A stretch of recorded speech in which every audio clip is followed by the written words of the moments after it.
You're watching Next Pitch, the student-athlete playbook for parents raising tomorrow's athletes.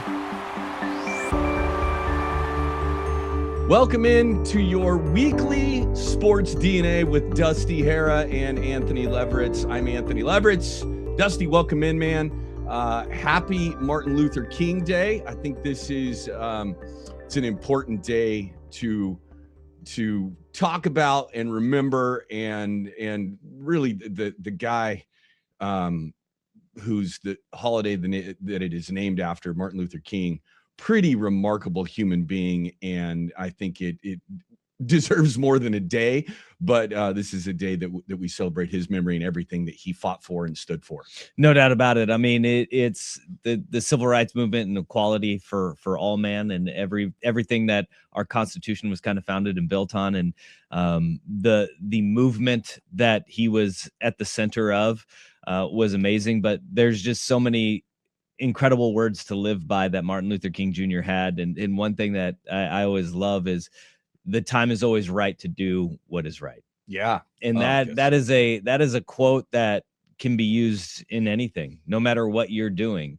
The time is always right to do what is right. Yeah. And anybody that has those nuggets like that, I mean, we think about it in our world, in our realm of sports. How many times do you say things that the great coaches in your life said? Yeah. And we take those messages and we take those gifts that they give us, and we continue to use them throughout the years, and you pass them along to your kids and they pass them along to their kids. And that's one that's always kind of resonated with me, is the time is always right to do what is right. Yeah. And I think, I heard just an amazing story about him the other day, and I think it was on NPR leading up to this, that he was a great pool player. Did you know that? No. And that conversations can be had anywhere that lead to progress and change, right? And I think one of the things that's happened in our country is we don't have conversations anymore about hard things. We yell at each other about hard things. Yeah. And he went into pool halls and spread his message over a pool table. Mm-hmm. and apparently was a kick-ass pool player because of it. And a lot of his work happened at that grassroots level. And it is something that I wish that we could get back to, is having conversations in a bar, having conversations in an airport with our fellow person that is about hard things, and find areas to agree on stuff in a way that leads to meaningful change, because there is still a need for meaningful change.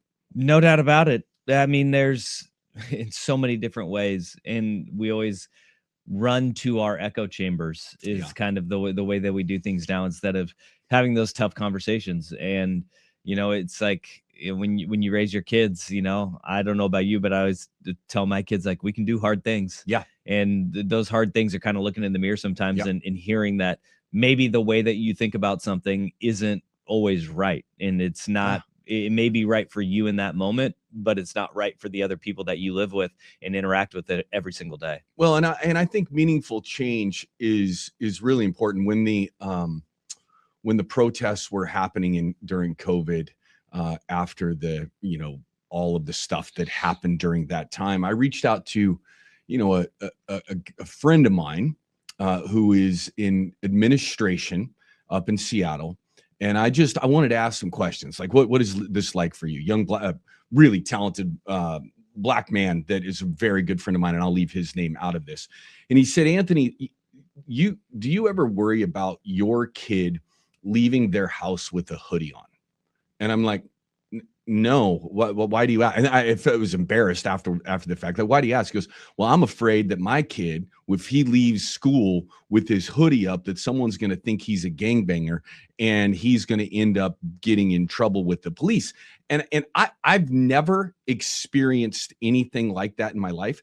If there are still feelings like that here's another story.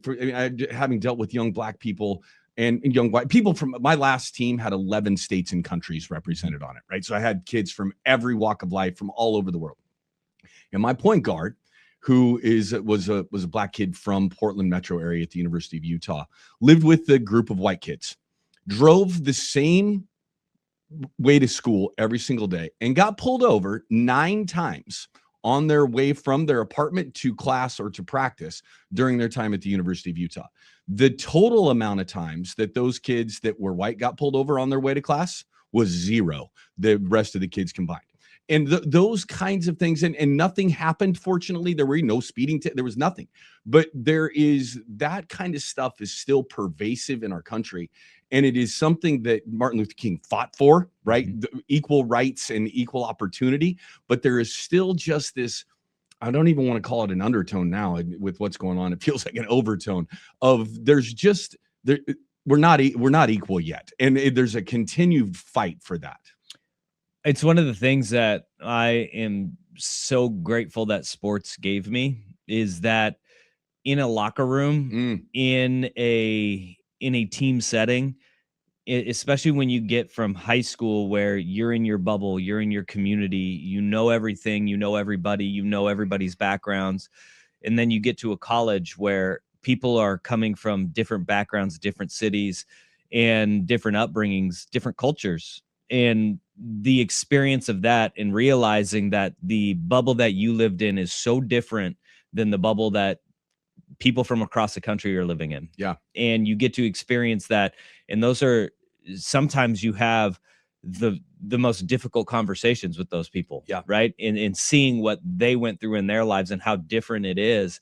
It's eye-opening. Yeah. It really and truly is eye-opening. And it's one of the things that I'm so grateful sports gave me the opportunity to open my eyes to what other people go through, how they live, and how different it can be, because it's not always great. And No. it doesn't always end with like, wow, everything was great for you and everything's great for me. It leads you to tough conversations and really thinking about how different it can be and things that do need to change. Yeah, I'm really fortunate today. I've been asked to do the color for the PIL Martin Luther King Day Classic, and it's an opportunity here just at the local level, right? And I know people do it all over the country of bringing programs together. And I'm doing the Lake Oswego Grant game, and then the Southridge that's on the boys' side, and then the Southridge Benson girls game, and then the Southridge Benson boys game tonight.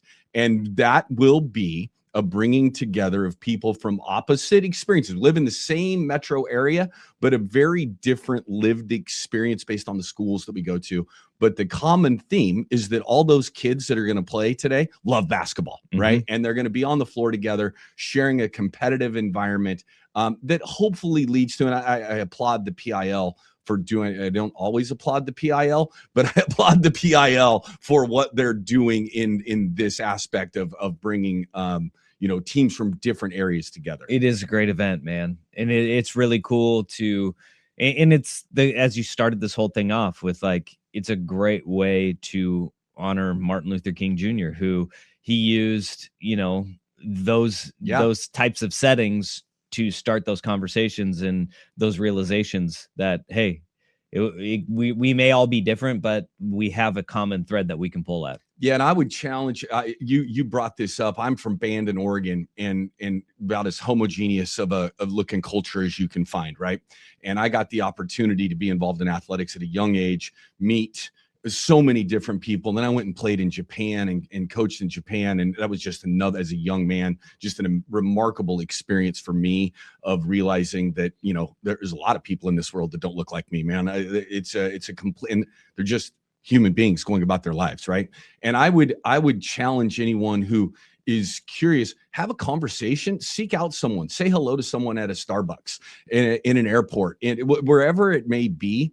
Like, have a conversation with somebody, and you'll find that most of the time we're just all the same. We're people trying to live our lives, do better for our families, for our kids. And when you get to know somebody that looks different than you, it's hard to, and I don't think everybody hates, but there's this feeling of we're different. You'll find that there's far more similarities between people than there are differences if you'll have a conversation. And I feel like in today's culture, we've got such a spread, right, of far right and far left that is a small minority of people.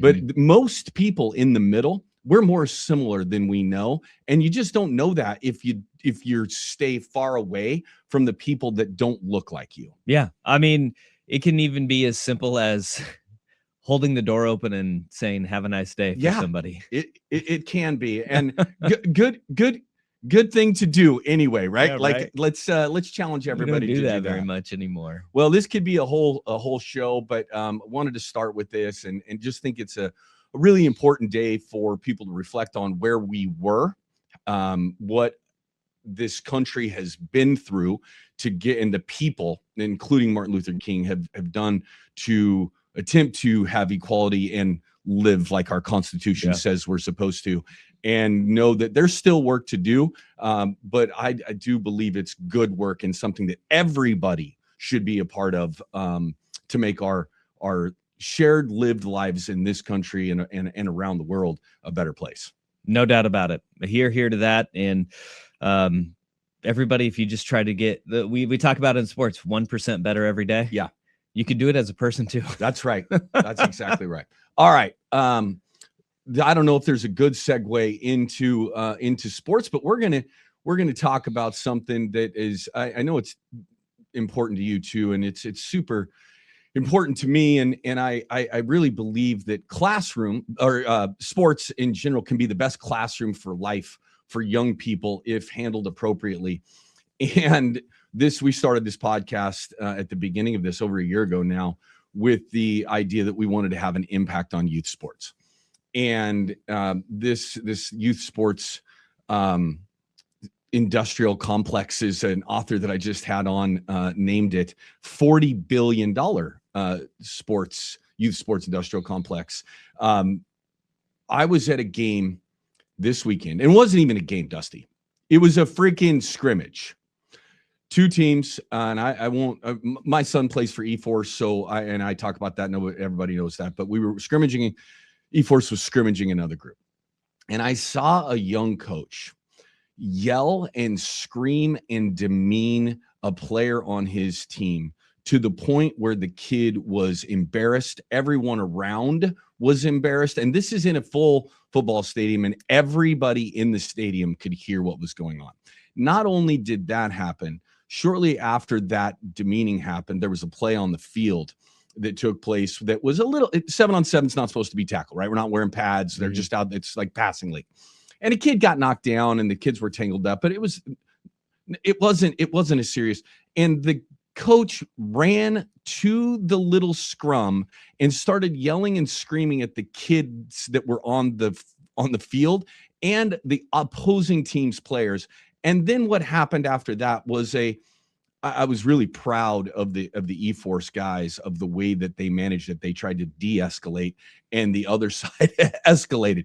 And it happens in every gym, on every field, in this youth sports environment. And kids are learning, whether they're learning good or they're learning bad. This is the kind of stuff that has to stop. If you are a youth sports coach or a parent, you cannot allow these kinds of things to continue, because it's harmful to the young people that are watching this stuff happen. I agree wholly. And I think that as a high school coach I think the first year I started coaching high school track was in 2009 or 2010, all the way up to now coaching high school football. The one thing that I will always tell parents is any coaching outside of the high school program, make sure you understand and you know who your coaches are and who you are surrounding your kids with, because it's not just how much knowledge they have of the game. It is, you are now putting in their hands, in the most formative years that your child will have in their development, in who they are going to become as a person. Like, as parents, our job is, number one, to do all of the correction, right? And to make sure we're setting our kids down the right path. But when you have, in those formative years, whether you're in, elementary, middle, or high school, a coach takes that role. And we learn so many lessons from the coaches that we have. And it's not about the game. Like, there's a lot of people that can teach a game. But when you surround your child with somebody who's teaching them the life lessons outside of the game that you don't agree with and that aren't what you're about, then you're setting that precedent that that's okay for you to act that way. And I think that's a really important thing for parents to evaluate when they are putting their kids into a program for training, is if they're going to be with those people. And so often we think of our minds go to the worst possible place, right? The predators that are out there. And you say, well, there's no way. Well, it's also kind of how they're going to act and what they're going to do. And when things go wrong, is flying off the handle the right way? Is that how you want your kid to respond? Because they're going to pick that up. Yeah. And they're going to think that is okay. And it's so important to evaluate that aspect when looking outside of your program. And look, there's no mistaking why we see transfers happen to the degree that we do in high school sports right now. A lot of it is because the parents take a look at a lot of these head coaches at programs and they say, I want my son or my daughter to learn from that person, not just that coach, that person who is going to help develop them. And people just think it's all about winning. I'm going to be honest, like that. There is a lot of that, but there's a lot of parents that say, no. These coaches are the ones I want my child to learn from and to be a part of. Yeah. And I think the really, really important thing to remember as a parent with kids in youth sports is that youth sports is supposed to be an ancillary part of the education system, right? But what's happened because of funding for taking youth sports out of the schools? I grew up playing for my middle school, right? Like I played for the Harbor Lights Panthers in Bandon, Oregon, right? And then I never played on a club team when I was a kid. I only played for my town teams growing up. Like I didn't even know what club was. There was no such thing. And so, well, there probably was, but it wasn't where I lived. So it was, and then the funding gets taken away. And now it becomes a money-making opportunity. And the dream that is being sold is that if your son or daughter specializes in a sport, we're going to get them to college. We're going to get them to the pros. And I have a stat here, and this is I'm just going to do football, but it's supposed to be what you talked about, an extension of what parents are teaching their kids, right? It's supposed to be that. But what's been told is that you're going to get to the pros. Let me read you this. This is football in our country, okay? 1,028,000 kids play football in high school, okay? So we got over 1 million football players.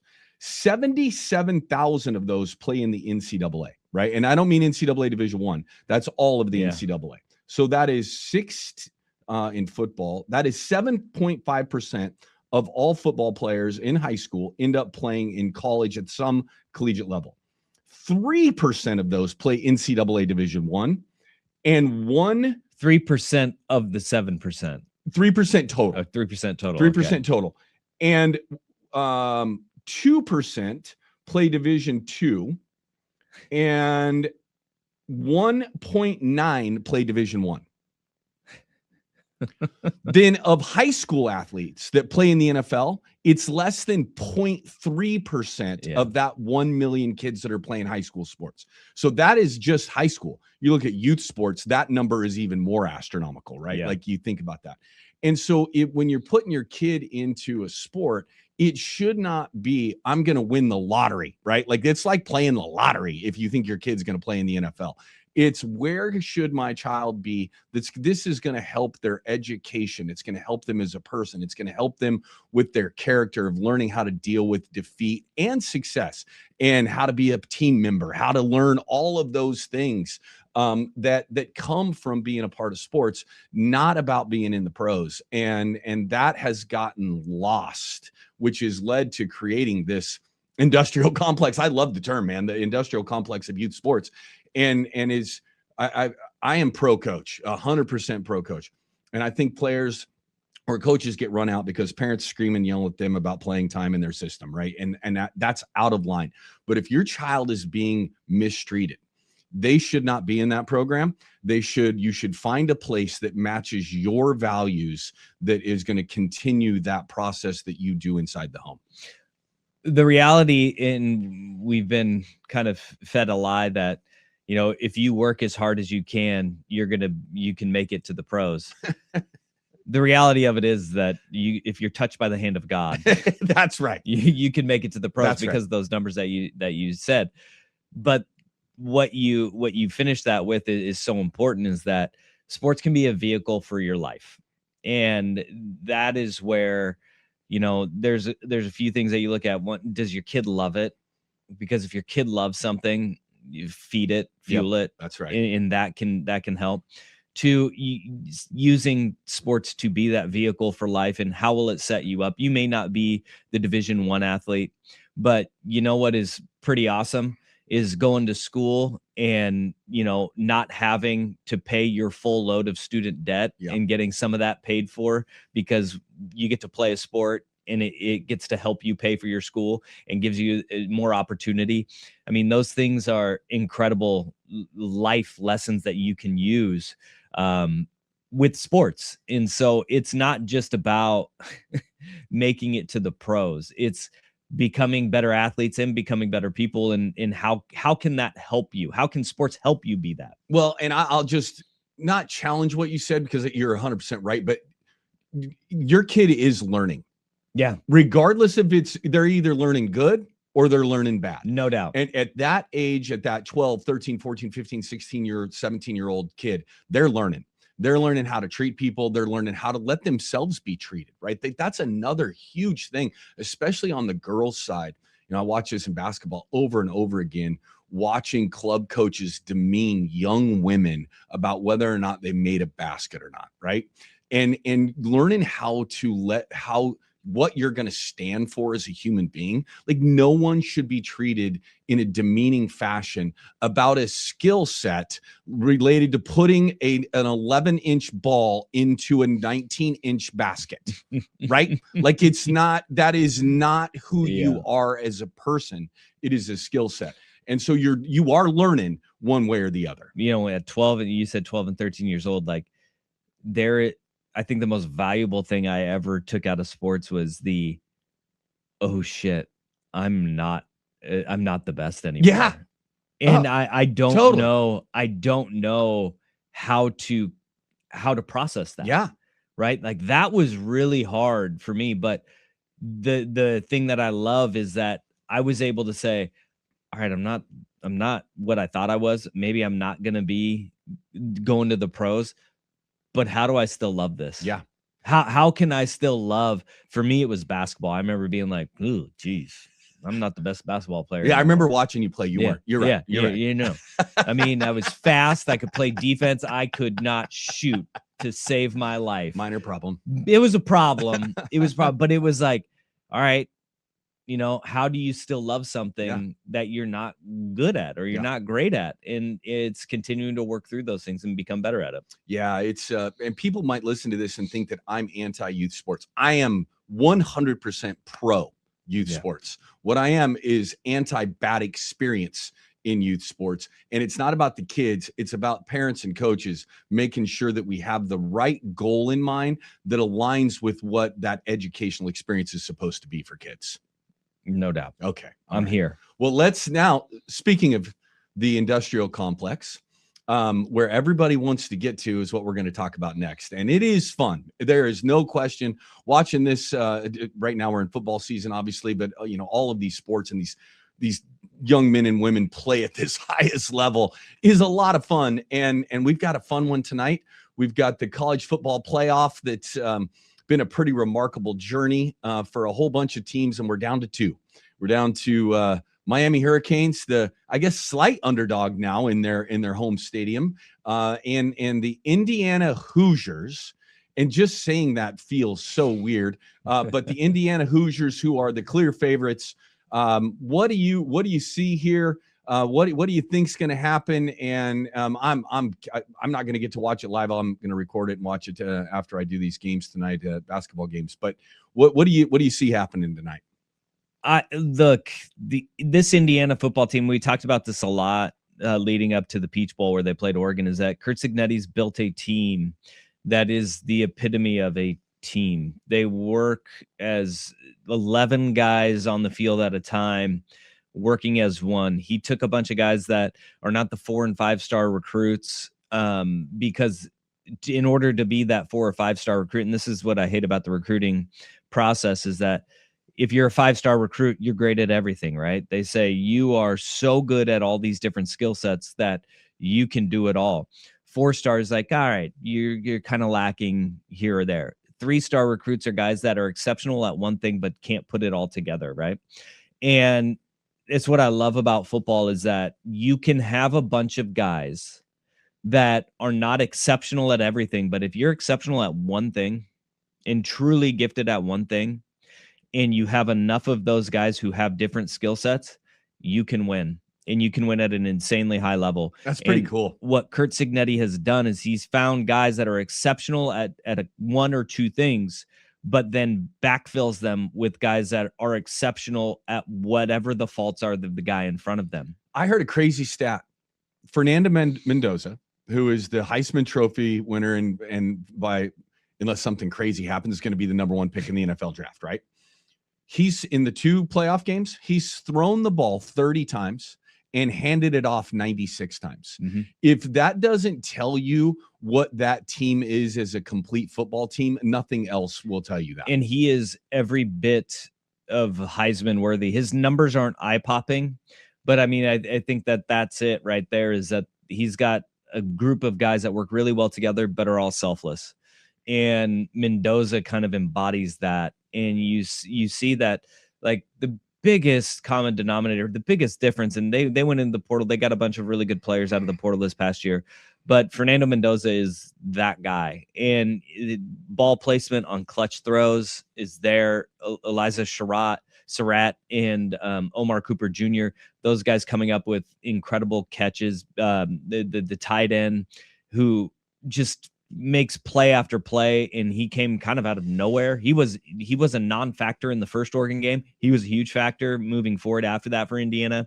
They come up with big plays all the time, and it is a run-first team. And look, the offensive line won the MVP of the Rose Bowl. I know Pat Coogan, the center, is the guy who got the trophy, but the offensive line won the MVP of the Rose Bowl, and that is where they are built. And that's where Miami is at its best.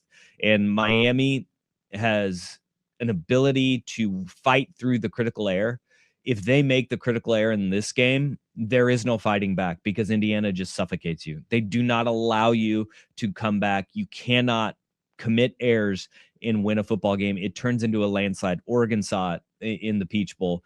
Alabama saw it in the Rose Bowl. They do it to every single team they play. If you make the critical error, and like that tight game with Ohio State in the Big Ten championship game, Ohio State played a really clean game until the end. And then you cannot fight back because they just don't make that error. Can Miami force that error? I don't know. Their front seven has been playing at a level where you can say, yeah, I could see them doing that. But we haven't seen anybody do it, and Indiana's on the precipice of history at 15-0. So basically what you're saying is Miami has to play a perfect game tonight to be able to win this football game. Yeah. And I personally just they don't seem to be built that way. They're good. Obviously, you don't get to this point if you're not talented, and you're either a really good football team or you're a football team that's playing really good at this time to be in this situation. But they seem to be maybe not quite as complete and maybe not quite as disciplined as you might need to be to beat Indiana, which is why I think Indiana is going to win the game pretty handily. I tell you what, though, if there is a team that can make you feel uncomfortable, it's Miami, because they will do things that you go, why? Like, what? Why? But they do it, and they just trust their process. And Mario Cristobal is a phenomenal coach. I mean, I think that, people in the Northwest, we saw that with what he was able to do to kind of jumpstart Oregon from a recruiting standpoint, and really handed off a cupboard that was full to Dan Lanning, and Dan Lanning has run away with what he's done. But look, Mario Cristobal has done a phenomenal job at Miami. He knows how to coach football. Game management, it is questionable at times, and that's another thing you can't do. You have to be buttoned up in everything you do. It's not just the players, it's the coaches as well. You have to be able to manage the clock well. You have to be able to execute at a flawless level. Miami can do it. But can you do it for 60 minutes? Yeah. And that is where Indiana can choke you out. I have a feeling this game's gonna be close, but Indiana's gonna win it. What's your prediction for score here? I think we're looking at like a 31-24 type game. Okay. That's about where I thought, but I didn't think Miami could score that much against Indiana. I was thinking more like 31-20, 31-17, somewhere in that Malachi range. Tony might be able to. By Malachi himself, Tony gets he's loose. Unbelievable He football is player. insane.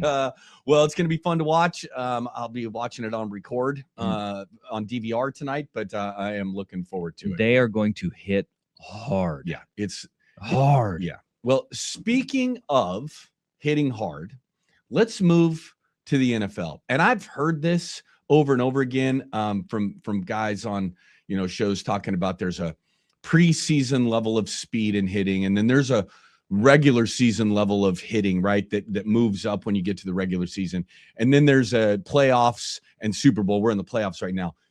I don't know that I've ever seen 4 football games with harder hitting, faster moving humans. It was so much fun to watch. And let's start with the Northwest here. And we just haven't talked about them very much. Seahawks just dominated the 49ers. And I know the 49ers are injured, but I think Kyle Shanahan's as good a football coach as there is on the planet, at least on the offensive side. And they just got dominated from literally the first play, right? Like from the first play of the game with the electric kickoff return. What are you taking away here from? And last week I said Sam Darnold, he's my pick for the first quarterback to win this. I did kind of by default I said that, but what do you take away from the Seahawks just trouncing of the 49ers? Everybody asks, like, how is Kyle Shanahan doing it? And what we saw in Seattle was what we were expecting, a team that is down your top 3 defensive linemen, top 3 linebackers, top 3 pass catchers,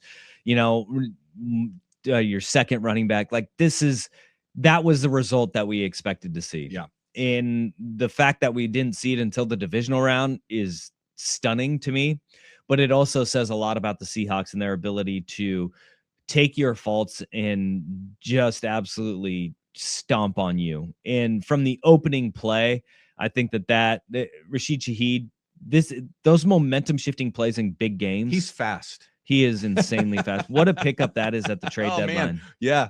I mean, picking him up, he has been a difference maker for the Seahawks team. But it also allowed, like, in the big part in that is everybody questioned, like, is Sam Darnold going to start to tense up again? Are we going to see the playoff Sam Darnold? When you have 7 points and he doesn't even step on the field yet, like that right there is the weight is off of him. He can play loose. He can play free. And you saw that, a more relaxed and comfortable Sam Darnold. That more so than the defense being suffocating, we figured that would be the case. Yeah. Like that's who Mike McDonald is. That's what the Seahawks are going to be built on. That's their identity, is that their defense is going to be buttoned up. They are going to play tight. Their front 7 was absolutely insane. Their defensive line was making plays all over. The quickness of them was just stunning. Their speed, man. But Darnold being collected, playing through injury too, and just absolutely dialed in. That was if I'm a Seahawks fan, that's what I'm taking away from that game is, all right, we didn't need Sam Darnold to throw a lot, first of all. And when we did, he did everything we asked him to do. He looked comfortable. He only threw for 124 yards. Let's not act like Sam Darnold threw for 300 yards and carried the team. But the fear is that he's going to give it away, right? Like that's what everybody, he can't manage a game. He's too reckless. He gets, as you said, tense. And he didn't do that in any way, shape, or form. Didn't put the ball in danger at all. Yeah. It also helps when you can have Kenneth Walker, the third run for 100 yards. Yeah. Like that in a trio of touchdowns. They didn't need Sam Darnold. And I think just getting over that hump, having him exhale, hey, I want a playoff game. Now he can be more comfortable come NFC Championship at home against a Rams team that they're very familiar with. Let's talk about their opponent for next week. And I, first of all, was it just me or did they not show the handshake between McVay and Ben Johnson? I didn't see it. I was watching to see it, and I think they did it on purpose. I think the NFL didn't want to show that. Not that the NFL controls what happens through the media, but I didn't see it. And I wanted to see what that looked like because there was still some animosity. But man, what a great game, and what a great story for the Bears. First of all, to be able to get to this point, kind of just get their program and their franchise out of what's sort of been the ashes here for a long time, and they're going to be good for a long time, I do believe. But the Rams are legit. They have an unbelievable defense, and obviously Sean McVay on the offensive side of that thing, and being able to go from, the warm weather into the cold weather was what everybody was saying they wouldn't be able to do. And I think they proved that they are a hell of a football team, and they are playing incredibly well right now. Yeah. For an LA team to go to Chicago and win that game, that's more impressive than I think people are giving it credit for. It was like 10 degrees. And guess what? You can't simulate 10 degrees. I think of the movie Cool Runnings, right? Where they're like, how are we going to get used to the cold? They had to go and sit in a meat locker, right? Yeah. Like, you can't simulate that at any point of your preparation. It's when you get there, you're going to have to figure it out. And boy, did they. And I think that when you start the game with an interception, that is where, again, it's very similar to the Rashid Shaheed taking the kickoff back for a touchdown. The interception allows your offense to breathe and say, okay, we're going to be okay. Caleb Williams, despite his stat line where it's 2 touchdowns, 3 interceptions in that game, I thought he played really well. I thought he looked like the best football player on the football field. He did. Just think of the throw to Cole Kmet to force overtime, where he's back on his heels. He has to scramble back to the 40-yard line. He's 25 yards behind the line of scrimmage, off his back foot, 45 yards in the air, dart. And you're just going, whoa, like, that's different. Yeah. Like, he played well. He played real. And that last interception, you know this better than I do, but I saw Collinsworth didn't want to call the receiver out too much, but it seemed like DJ Moore, I don't think it was intentional in any way, shape, or form. I just don't think he thought the ball was going to be coming to him, and he was just running a route for the sake of running the route. And I think Caleb made a throw where he thought his guy was going to be, and his guy wasn't there. Yeah, but it was also dictated on coverage. I think DJ Moore was like, I shouldn't be getting the ball. Yeah. And if you go back to the play before that, do you remember, like, Caleb Williams, he had a defender in his face. He got flushed out to the right, and he kind of sidearmed it down the sideline, and the Rams dropped an interception. Yeah. And you were like, uh-oh. Like, that was a ballsy throw. Don't force that ball into somewhere where it shouldn't be. I think that DJ Moore went, nope, this isn't for me. But I love this. Junior Adams, who was the wide receivers coach at Oregon, now with the Dallas Cowboys, he used to call routes love of the game routes, where you're not going to get the ball, but you run the route hard for the love of the game. Yeah. Right? If you have a love of the game route where you're not going to get the ball, still run hard, because it could peel another defender. It could peel somebody else off.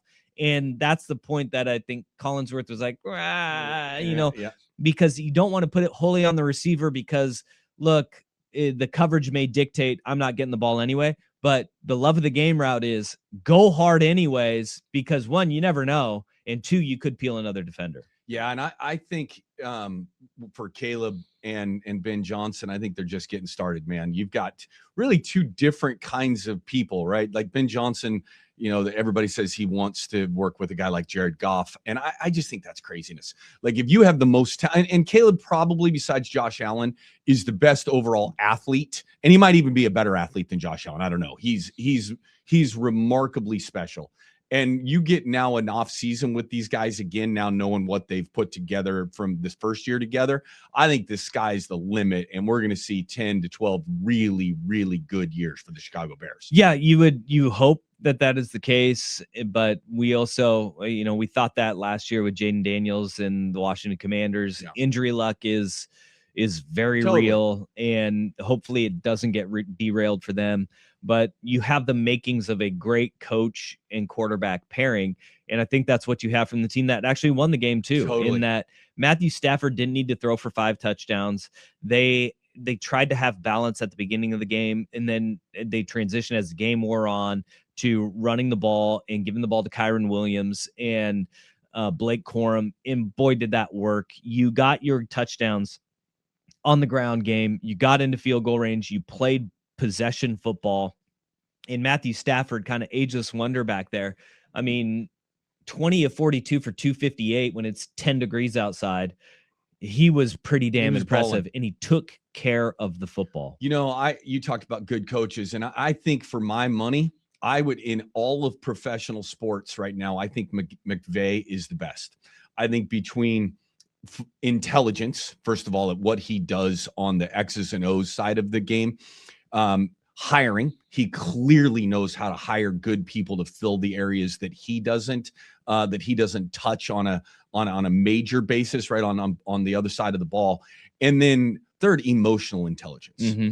Which is, to me, one of the most important parts of leading men and leading people, is having emotional intelligence. And to fall on his sword after a win and saying, I didn't do very well as a coach on this, and my players bailed me out. The amount of credibility that you get with your guys when you do stuff like that is incredible. And it's hard to say it's a tangible thing, but I'm telling you, those guys will go to bat for a dude like that and play harder for a guy like that, because they know that he'll take accountability when he makes a mistake. I think he looked at their run pass balance at halftime and went, oh no, like, we're not in LA anymore. Yeah. We need to figure this out, and we need to change that. And he did. And I think that's what he's talking about. His team bailed him out on that one. Yeah. His defense bailed him out over the course of that game. And we talk about Seattle's defense so much. We talk about Denver's defense and the Patriots defense, the 4 teams that are remaining. Nobody really talks about this Rams defense and the way that they played in that game in Chicago. You talk about the hitting. It's hard to be physical and to fly around when it's that cold outside, and both of those defenses did. But the Rams, man, they were laying hat. Yeah, they were. So for next week, who do you got? Rams, Seahawks should be an epic game in the NFC Championship game. I'm going Rams. I'm going Rams, and I think it'll be like 24-20 is about where I'm at. When I'm looking at this, I think they've got the best coach. I think they've got the weapons on the outside that are going to be able to move the ball against Seattle. It won't be easy, but I've got the Rams. I just got to check the weather report and see what it's going to be like. And look, I mean, and that's something too, that weather in Seattle, the weather we had in the Northwest this weekend. Yeah. Holy smokes. It doesn't get much better. Epic. Yeah. It's supposed to be 47 and cloudy, no precipitation. That favors the Rams. That does favor the Rams. Yep. That favors the Rams. It favors Matthew Stafford and company. And now, like, there's this, when you win a game in the weather like that, where everybody's like, you're a soft team from LA. Like, there's this cloak of invincibility. Like, we can play in anything now. Yeah. We can go and we can play in anything now. I just look at Seattle's defense and I say, that is a problem. Like, they're good. Mike McDonald, make no mistake, folks. John Harbaugh is now the head coach of the New York Giants. And I think in large part because Mike McDonald is in Seattle right now. Everybody's like, what? Well, they don't have the players on the defense in Baltimore anymore. Well, they don't have Mike McDonald anymore. Right. Yeah. And he was really good at dialing up a defense for whatever was thrown at him. And I just have a lot of faith in Seattle, and having that crowd on their side. It's going to be loud in Seattle. An NFC Championship game in Seattle. I'm going to go with the Seahawks. All right. Let's move to the AFC.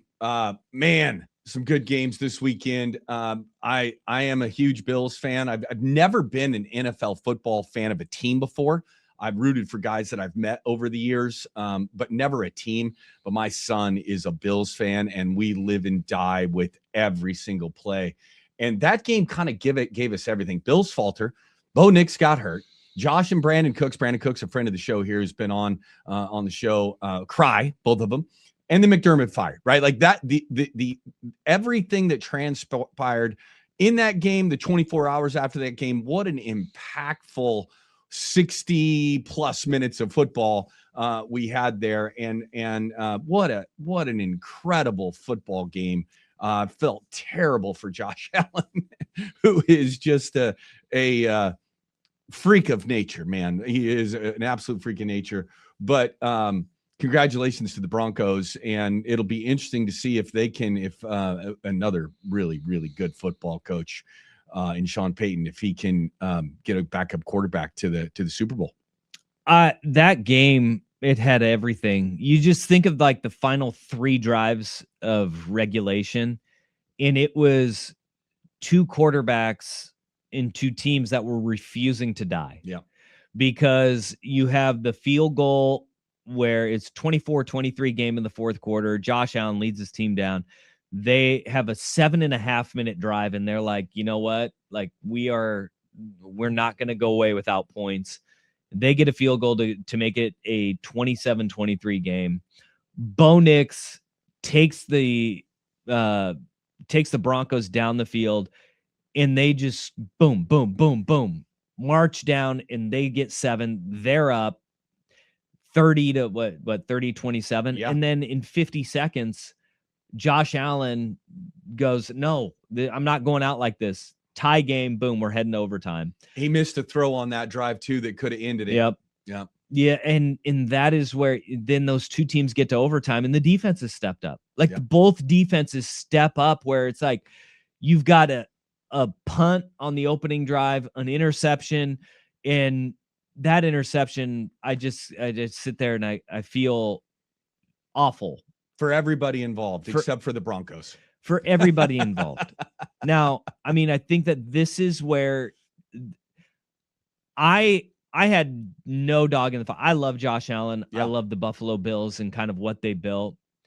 But I do pull for Denver too, because I think Sean Payton is incredible. Bo Nix, Troy Franklin, Alex Forsythe, who's a Westland High School grad, was in that game, and I hope he's okay for the AFC Championship, because he had an injury in that one. But I was sitting there looking at it, and I know why Sean McDermott was so upset about it, because he knew his ass was on the line. Totally. He knew his ass was on the line. But I watched it, and I go, I can totally see how that's an interception.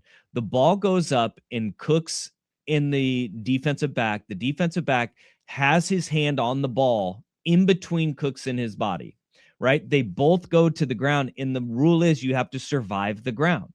Well, if the defensive back has his hand on the ball as you guys are both going down to the ground, okay, surviving that is part of it. The ball never hits the ground. It goes into the defender's hands. Yeah. In the freeze frames of it, people are saying, see, his knee is on the ground and he has his hand on the ball. But it's their surviving the ground part that makes that rule. Right. Yeah. And you're not acknowledging, though, the fact that the defender also has a hand on the ball. Yeah. And that's mutual possession. I hate the fact that Brandon Cooks had that ball ripped away. Yeah. He's hate such a good dude. He's an awesome dude. And he lives here locally, and does so much locally. Oh, he's a great dude. I don't think people really understand that he's an active member of the community. Yes, still. he is. He's a great in the guy. Portland metro area. And I feel for everybody. I'm like, yeah, but if you look at it objectively, they made the right call on that. It just doesn't sit well with Bills fans, and it shouldn't, because you're Bills fans. It's okay. I was sick. I was sick after the game, and I don't have my daughter's boyfriend's a Broncos fan, like a diehard Broncos fan. So it was a lot going on in our house. But I don't think that interception, obviously if they win that game, it's a different outcome. But the decision to try to move the ball at the end of the first half is where I think they really, really faltered, because they just take a knee and the game plays out the way that it does. Then obviously that's not going to happen. But you look at it that way, the Bills might win that thing in regulation without that extra 3 points that Denver got. And I think those are the things, like when you look back as a coach on decisions that you make, that's going to be one that haunts Sean McDermott far more than that interception call. Yeah, there's a term that I think a lot of people hear, but it doesn't get explained a lot, is the middle eight. Yeah. The middle eight are the final 4 minutes of the first half in the first 4 minutes of the second half. And here's how the middle eight went for the Buffalo Bills. In the middle eight of the football game, they were minus 13 points. The Denver Broncos scored a touchdown with under a minute to go in the first half. That fumble at the end of the first half led to another field goal as time expired. Okay, so there's 10 points right there. The Bills come out in the third quarter, and their opening drive, they fumble, and it leads to a Denver field goal. Yeah. There's 13 points in the middle eight of the game right there that's where the coaches believe the biggest momentum swings happen, or is in the middle eight of the football game. And it's a lot of coaching too, right? Because it's decision making at the end of the first half. Yep. It's adjustments at halftime that you lead to in the second half. And so you can tell a lot about and not necessarily the guys good, because shit happens, right? Yeah. But there is a lot to be said about coaching during that part of the football game. It's the most important time of a game, is that middle eight. Obviously the start, the finish, but that middle eight, that's where the big swings happen. And you saw those big swings there. Well, let's talk about the last game now. The Pats are back, officially back. They are. And that makes it even worse for Bills fans. The fact that the Patriots, after just a small hiatus away, are now back in the AFC Championship game, and the Bills aren't even going. It's got to be hard for them. But I'll tell you what, man, Mike Vrabel, what he's done there, you talk about emotional intelligence. I put him right up there with Sean McVay in watching him interact with his guys, the way that he treats them, the way that they think about him and talk about him. They have something special going on there. And to go out there and do that, and I know Texans did a nice job of giving them the ball a lot and giving them a lot of opportunity, but you got to do something with that opportunity when it's given to you. And they seem to be a complete football team with a young quarterback that's just getting better and better and better and better. Teammates believing in him, and they're going to be a tough out. You mentioned the Sean McVay and falling on the sword for his guys and what that means for a locker room. Like, I love that they highlighted this in the broadcast, that Mike Vrabel, the first thing that he did as a team was installed the kneel down. Yeah. He took over a team that was 4-13 the year before, and said, guys, we're going to install kneel down because this is what we're going to do a lot. We're going to kneel out games and we are going to win. They are 14-3. Yeah. Well, now 15-3. Yeah. That is where, like, you start building culture. And Mike Vrabel is one of the best the Tennessee Titans are so stupid for firing Mike Vrabel because he was intimidating. Yeah. Well, guess what? You know who he's not intimidating towards? The guys in the locker room who win football games. That's right. They love him. They absolutely love him because he rides with them. Yeah. He gets excited with, dude is headbutting guys and getting bloody lips, after amazing. wild card games. He is instilled a belief in this football team. Now, they went out and they spent a hell of a lot of money in free agency, but they used Mike Vrabel to say, what do you need? Yeah. What do you need? And the cohesion between a head coach in that front office, it has to be there. I've listened to a ton of interviews with players from there, and they did the kneel down as install first, but you know what they did before that? They got to know each other. They went on a retreat together, and I've heard their guys talk about this and him, that he wanted to get to know them and their story. He wanted the guy that's playing nose tackle to know the guys next to him's story. And they went through and developed this deep trust amongst each other. And I know everybody tries to do that kind of stuff. There's team building and everything, but you don't hear every team talk about that. And the Patriots guys, every single interview I've heard with them, talk about the beginning of his tenure there and how he brought them together as a group before he brought them together as a football team. So Mike Vrabel, he coached at Ohio State. Ohio State and Georgia called them skull sessions. Oregon calls them get reels. Yeah. Right? There is no mistake that the teams that win at the highest level, they have that ability and that connection with each other. Yeah. Right. The coaches talk about this all the time. And I know that at Ohio State, Oregon, and Georgia, when they have these things, they do them, and you can talk about anything except for football. Yeah. You cannot, whatever you talk about, it cannot be about football. It's about your why. It's about your process. It's about your life. Because when you find out something about somebody, that builds a connection with them. And our experiences may be completely different, but we may have the common goal is at the end of it, right? Yeah. And that, boy, kind of wrapping and bringing this full circle to where we started this entire podcast. You beat me to it. It's where I was going to go when you got done with this. The success of these football teams is built on the connection that you have with the person that's next to you. I say this all the time. Fear is a motivating factor. It can be a motivating factor, but it doesn't last very long. What really lasts is connection and belief that your coach or your teammates believe in you, trust you, love you, have a shared common goal and interest, and are working together towards that, and accountability to that versus fear if I make a mistake. The other one's harder to do. It takes more time. It takes more investment. It takes everybody being vulnerable and having conversations and listening to the others, and then being willing to invest that way. It takes more time.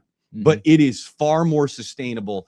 And if young coaches out there can learn how to do that versus get their players to be scared of them, they're going to have way more success. We also need to talk about Keyshawn Booty's incredible catch. He's good. And Stephon Diggs, another incredible touchdown catch. Yeah. Like, Drake May is dropping dimes everywhere, but those two guys made insane catches and really just backbreaking for the Texans defense. As good as they were, they had no answer for that. Yeah. That's why they won. Very good football team. All right, quickly. Who do you got? Broncos, Pats, backup quarterback versus the guy who might be the MVP of the league. And we just barely touched on it, but Bo Nix breaking his ankle on the, the second to last play of the game. And then still, Sean Payton said, there's a lot of people saying it was on the kneel down. No, it was on the play before the Marvin Mims touchdown that happened. And that is like, you just sit there and you go, golly. I have seen Jarrett Stidham. He was a New England Patriot draft pick. You can't win the conference championship game without your quarterback. It's going to be hard.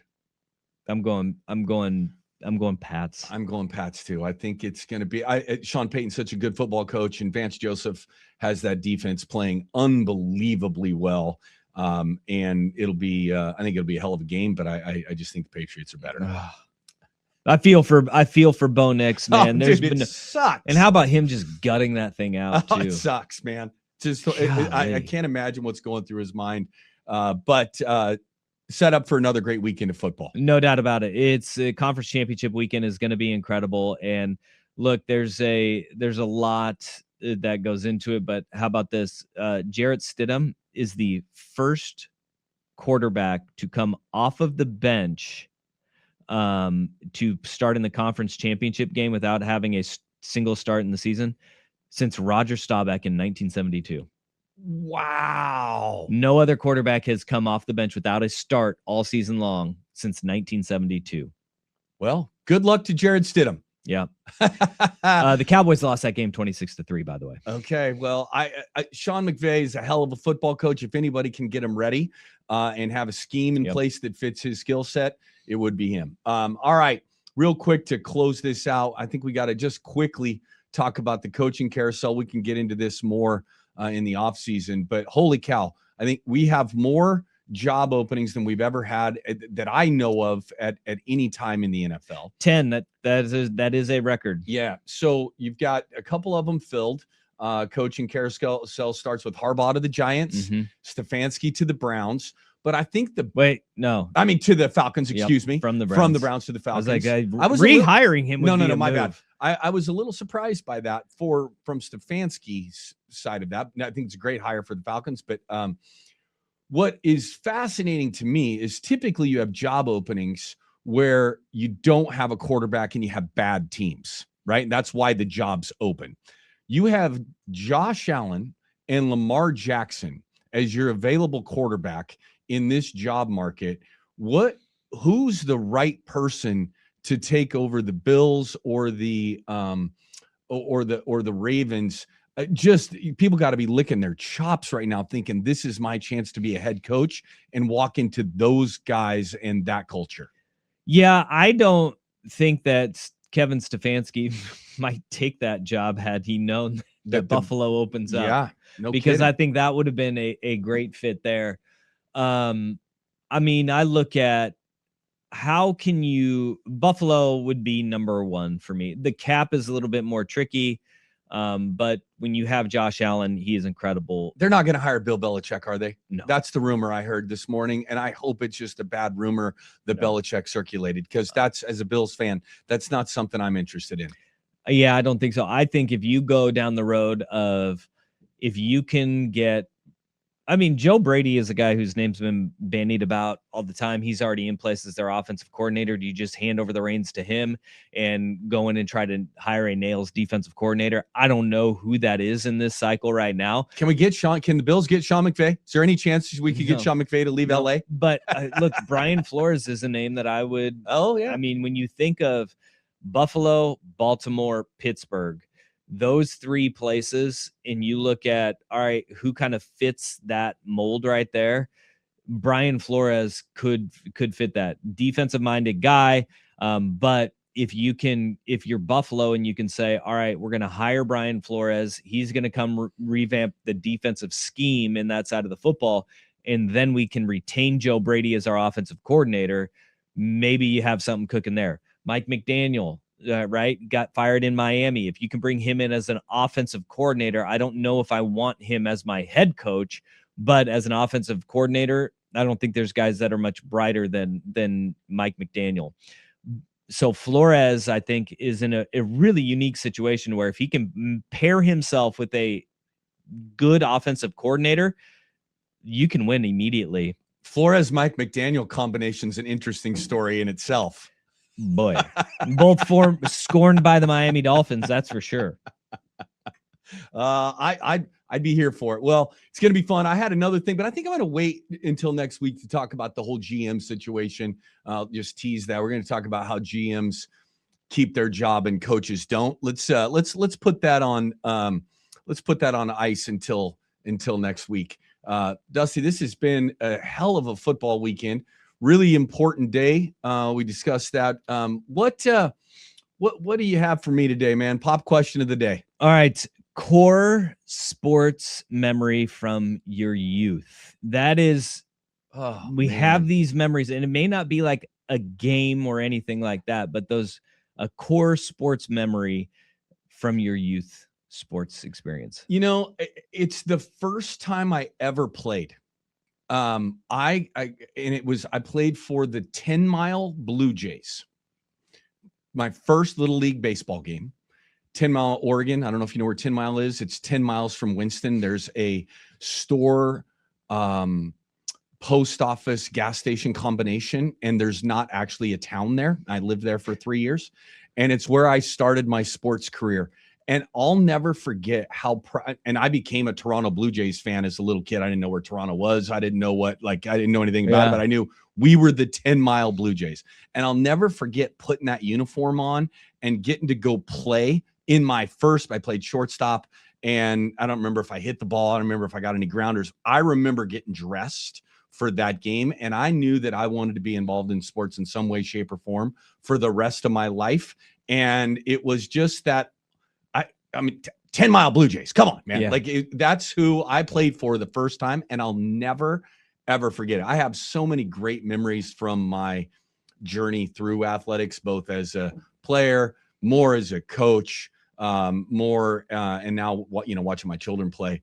But the first memory that started all of it was getting that uniform on for the first time that I got to wear a uniform to go play on a field. See, those are the ones that always like stick with you. And it's really interesting to be like, I think back to all the times, and like my dad as a college coach, like one of the first ones is like driving to his practice. I was like 3 years old, and it just stuck in my brain, driving out to Pacific University in Forest Grove in singing, there's cornfields all over, and singing the corn is as high as an elephant's eye, oh my, as we're going to football practice, and then like getting to practice and just going and being let loose. And I have so many of those memories. But yesterday I had to DVR the first half of the Bears-Rams game because my son had 2 friends over, and it was a beautiful day.